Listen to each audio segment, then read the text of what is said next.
We have many gaps in our knowledge in science.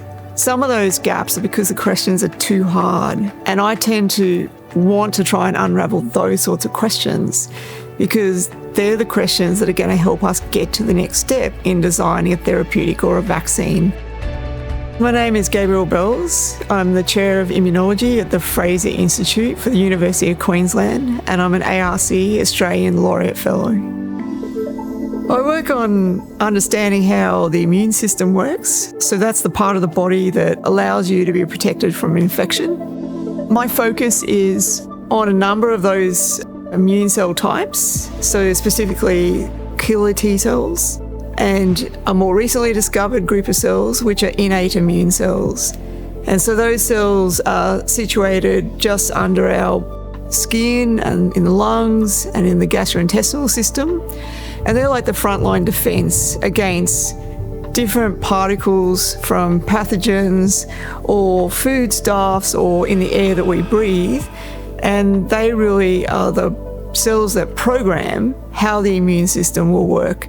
And we're just starting to understand how those cells might be involved when the immune system goes wrong. For example, one of those populations is involved in allergic responses. And do you think you will recover enough cells for the RNA-seq analysis? Yes. Well, hopefully we'll understand the mechanisms by which these immune systems work.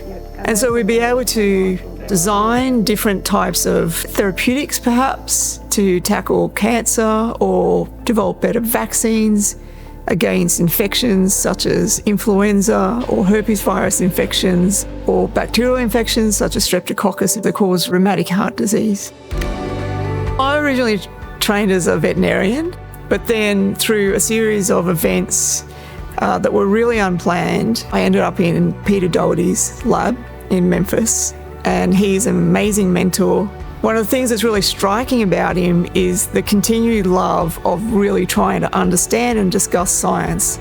So becoming a fellow of the Australian Academy of Science is an amazing privilege. And I think it also applies an additional layer of pressure to ensure that the science that we do really is relevant. But I think if you're really passionate about the science and the discovery and putting the pieces of this puzzle together, hopefully you can actually solve a problem that has an impact in society.